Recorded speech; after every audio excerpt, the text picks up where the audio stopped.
had a discussion with the Prime Minister about this yesterday. That's just beyond the pale. It's wrong. I condemn it. That's no way to run a productive partnership. And I'd simply say that the time has come surely now for everyone to take a breath, to sit down and to work through the issues.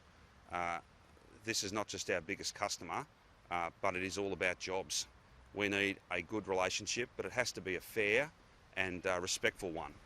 That's the relationship that I've always tried to build with China, and the Prime Minister and I talked about that yesterday, but there's no place for commentary like that. There's no place for social media posts like that.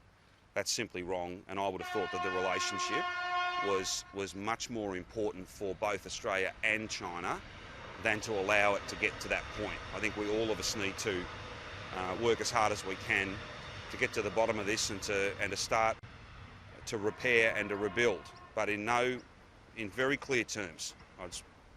There's no place. It was appalling, and I condemn it. But we all need to be, having said that, we all need to, I think, refocus on trying to repair this partnership, because it's very important to us. But you're saying it's the federal government that's allowed the relationship to get to this I'm point? not saying that at all. I'm not inviting you to interpret it. What I've said is as plain as I can be. Wrong, shouldn't have happened. There's no place for that sort of stuff. And I think we're allowed to reflect on how it is the relationship's got to this place. And we should all, I think all of us and China, should reflect on the fact that this is a relationship that was once strong and it can be strong again, and we all need to work through these issues. But there is no place for that sort of conduct. That serves no purposes, and it's quite off.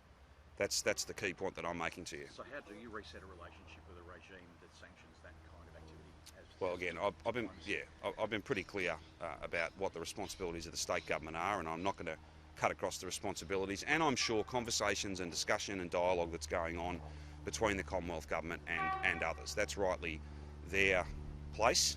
I'm in no way critical of the Commonwealth government in their response to this issue. I'm just making a broader point. All of us need to, including China, need to acknowledge that sort of behaviour is not on. But a relationship, this is an important relationship, and it's not like it's all one way. There's a lot of Victorian jobs riding on this, but there's an awful lot of benefit that China derives from this partnership as well. And we should sit down and work through these issues and not be drawn into some of this other stuff, which is just absolutely appalling and does not speak to a mature relationship. That's not how people should act. So I'm pretty clear about that, but I'm not going to be telling the Commonwealth government how to do their job. That is rightly their important work, and the Prime Minister and I discussed this yesterday. Victoria does have this special relationship with China. We have the Belt and Road Agreement. You've been over there a couple of times. Just a couple, yep.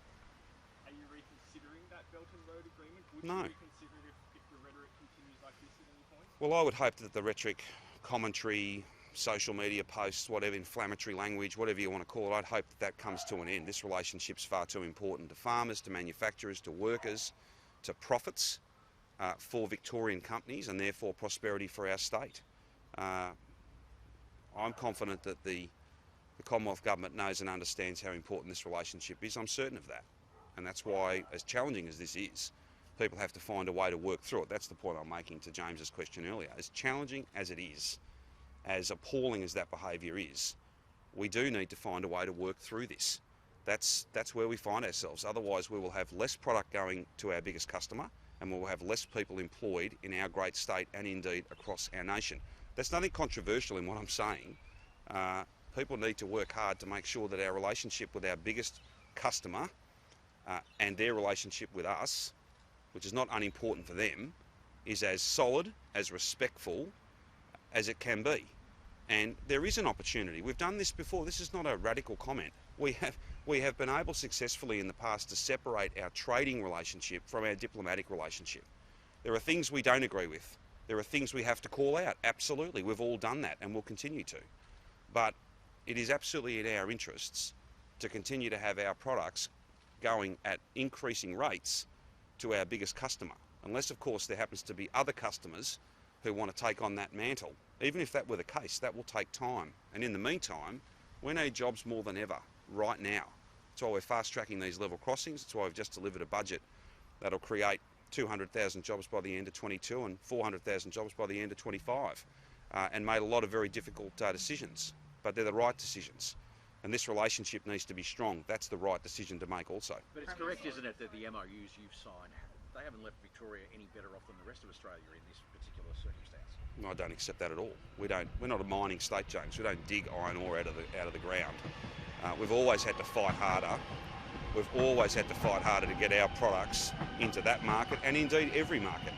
And there's sometimes a discussion or a debate, or the inference is made that this is the only jurisdiction in the world that we have MOUs with. That's just not right. We have many customers, we have many offices around the world, and we fight hard to get every product from Victoria into every market, whether it's in Europe, Southeast Asia closer to home, the United States, the list goes on. We are all working as hard as we can.